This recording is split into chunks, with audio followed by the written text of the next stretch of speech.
ভালো ভালোই বলছি, আমায় ছেড়ে দে, না হলে। শ্রাবণ গর্জে উঠে বলল, এই কুত্তা, তুই কাকে হুমকি দিস, হ্যাঁ? বলেই মিরাজকে বেধরে মারতে শুরু করলো। মারতে মারতে বলল, তোকে আজ আমি কুপিয়ে কুপিয়ে মেরে তারপর তোকে বক্সে ভরে তোর বাবার কাছে দিয়ে আসবো। মিরাজের কপাল নাকমুখ দিয়ে রক্ত পড়ছে, বৃষ্টিও বেড়ে গেল। শ্রাবণের সাদা পাঞ্জাবি ভিজে গায়ের সাথে লেপ্টে গেছে। সবাই ভিজে গেল, তবুও এক চুল নড়ল না। শ্রাবণ মিরাজের মুখোমুখি বসে পড়ল। মিরাজ মাথা তুলে তাকিয়ে হাসল। শ্রাবণ মিরাজের চুলের মুঠি ধরে বলল, মনে আছে এইভাবে ধরেছিলি? সেদিন যেভাবে আমাকে মেরেছিলি ঠিক সেইভাবে আজ তোকে মারগুলো ফেরত দেব। মিরাজ তখনও হেসে বলল, শুনলাম আজ বিয়ে করেছিস, বউ নাকি সুন্দর, নিয়ে এসেছিস নাকি? শ্রাবণের মেজাজ আরো খারাপের পথে, রাগে হিড়হিড় করতে করতে বলল, তোর মতো বেইমানের মুখে আমার বউয়ের কথা মানায় না। মিরাজ উঠে বসে বলল, বাহ কি ভালোবাসা রে, তো আগের জনকে ভুলতে পেরেছিস নাকি একসাথে এক মনে দুইটাকে? শ্রাবণ একপাশ থেকে ধারালো অস্ত্রটা দিয়ে মিরাজের এক হাতে আঘাত করে, সাথে সাথে রক্ত পড়তে শুরু করে। মিরাজ আরেকটা হাত ক্ষত জায়গায় রাখলো, ব্যথায় ছটফট করে উঠে দাঁড়ালো। এলোমেলো পায়ে পালাতে চাইলো, কিন্তু দেহ কি আর যেতে চায়? শ্রাবণ উঠে মিরাজের পেছনে পেছনে যায়, আবারও আঘাত করে মিরাজের পিঠে, তবে খুব গভীরভাবে করে না। মিরাজ পিঠ বেঁকিয়ে উবু হয়ে পড়ে যায়। শ্রাবণ এগিয়ে এসে মিরাজের পাশে বসলো, আর বাধা গলায় বলে উঠল, ভালোবাসা এমনই রে, আর ভালোবাসতে জানিস তুই?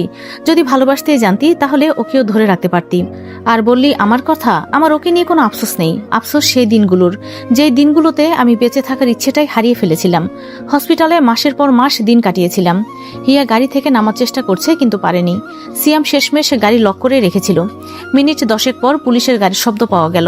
সিয়াম গাড়ি আনলক করে নেমে গেল। হিয়াও এই সুযোগে গাড়ি থেকে নেমে গেল। শ্রাবণ উঠে দাঁড়ালো। মিরাজের কোনো সেন্স নেই, পুলিশের গাড়িটা এদিকেই আসছে।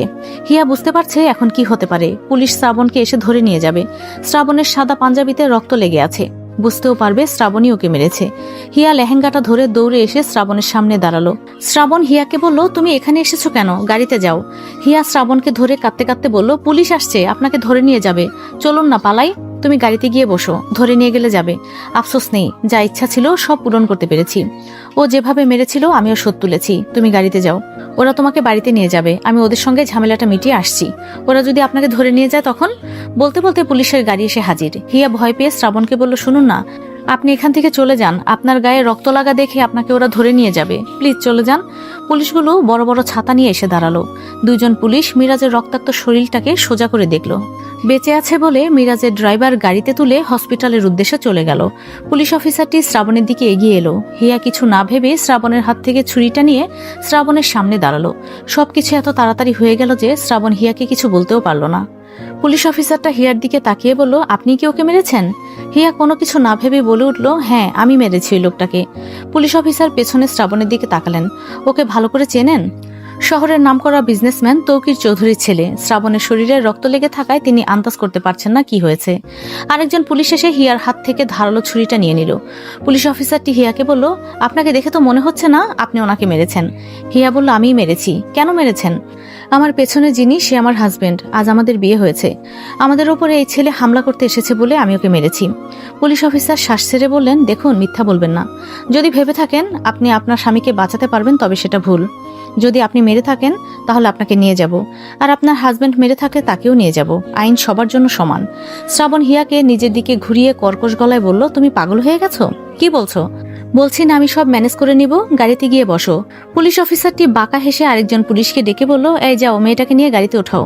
শ্রাবণ হিয়াকে সরিয়ে দিয়ে পুলিশ অফিসারের সামনে এসে দাঁত কিরমির করে বলল, এই মনিরের চামচা, তুই কাকে ধরে নিয়ে যেতে চাস তুই চিনিস?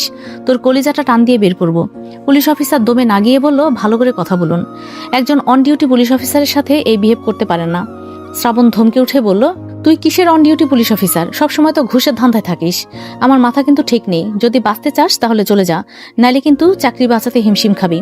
পুলিশ অফিসার ফোন বের করে যে তার হেড সেই এসআই কে কল দিল। বলল, স্যার আমি আনোয়ার বলছি, একটা মারামারি হয়েছে এখানে। মেয়েটা নিজেই স্বীকার করছে যে ছেলেটাকে খারাপভাবে মেরেছে।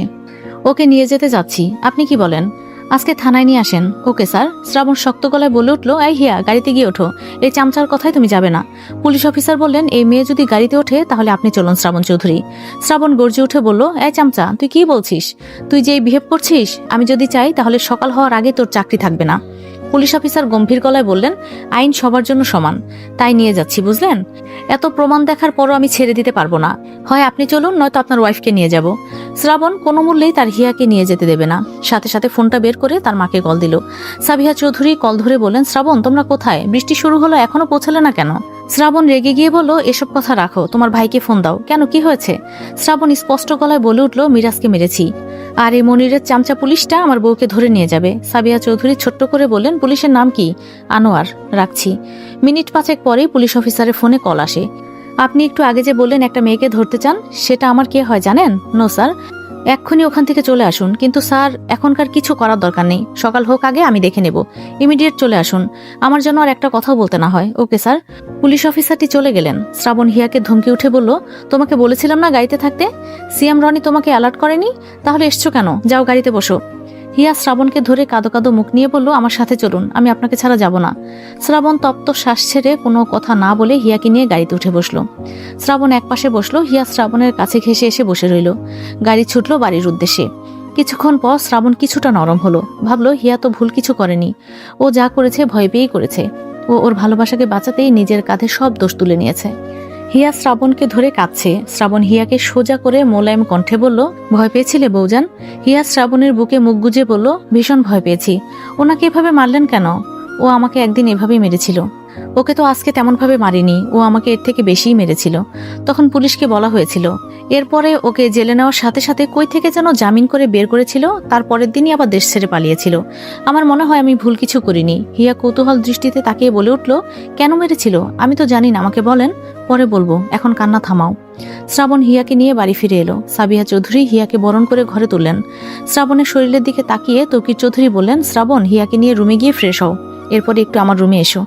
শ্রাবণ হিয়াকে নিয়ে ওপরে নিজের ঘরে চলে যায়। কামাল হিয়ার লাগেজটা নিয়ে ওপরে রুমে দিয়ে এলো।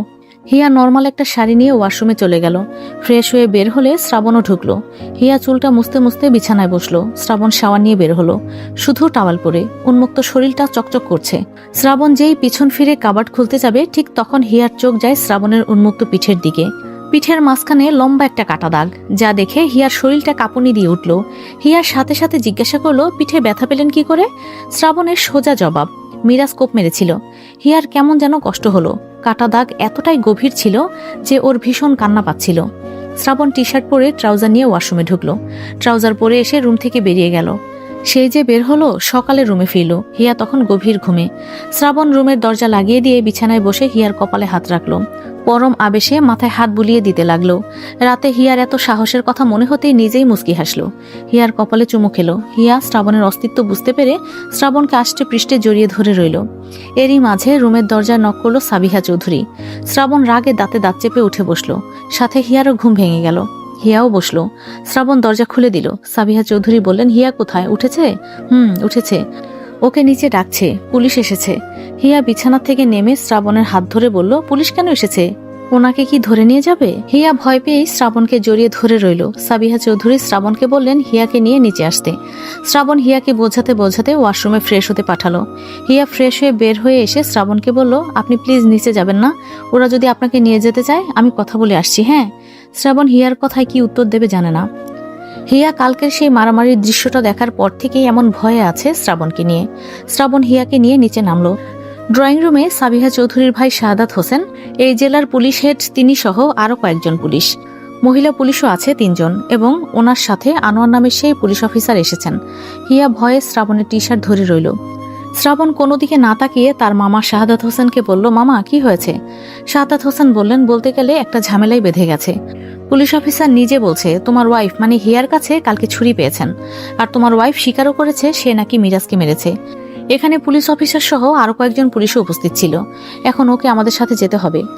শ্রাবণ হিতাহিত জ্ঞান হারিয়ে রেগে গিয়ে বলল, আমার বউ কোথাও যাবে না, মেরেছি আমি, ও কেন যাবে?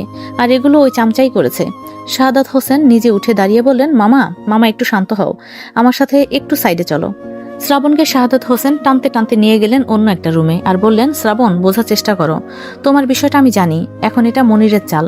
এখন যদি হিয়াকে না নিয়ে যাওয়া হয় তাহলে পরিবেশটা আরো তোলপাড় হয়ে যাবে। মিরাজ যে দোষ করেছে ওরা সেটা দেখবে না, আর ওরা পাল্টা চাল চেলে হিয়াকে ধরেছে। আপাতত হিয়াকে নিয়ে যেতে দাও, আমি 1 ঘন্টা পরে জামিনের ব্যবস্থা করে দেব। শ্রাবণ টানটান গলায় বলে উঠল, মামা, হিয়াকে নিয়ে গেলে, অর্থাৎ শ্রাবণ চৌধুরীর ওয়াইফকে নিয়ে গেলে এই চৌধুরী বাড়ির রেপুটেশন কোথায় যাবে একটাবার ভেবে দেখেছ? আমি মেরেছি, আমাকে নিয়ে যাও। আমি সারা জীবন জেলে থাকলেও কেউ কিচ্ছু কথা বলার সাহস পাবে না। ওকে এখানে জড়ানোর কি দরকার? শাহাদাত হোসেন শ্রাবণের কাঁধে হাত রেখে বললেন, প্লিজ শ্রাবণ, তুমি বিষয়টা ভেবে দেখো। ওকে যদি না নিয়ে যাই তাহলে তোমার পুরো ফ্যামিলির ওপর দিয়ে কি ঝড় আসবে ভেবে দেখেছ? ওরা এমনিই ফাঁদ পেতেই রয়েছে, এখন কি ওদেরকে জিততে দেবে? হিয়াকে নিয়ে যেতে দাও। না মামা, আমি ওকে নিয়ে যেতে দেব না। যদি এতে আমার পুরো ফ্যামিলির রেপুটেশন খারাপ হয় হোক, আমার এতে কিচ্ছু যায় আসে না। শ্রাবণ, এখন হিয়াকে নিয়ে গেলে আমরা ওদের একটা ভালো শাস্তি দিতে পারবো। মানে? এখন হিয়াকে নিয়ে গেলে আমরা মামলাটাকে অন্যদিকে ঘুরিয়ে দিতে পারবো।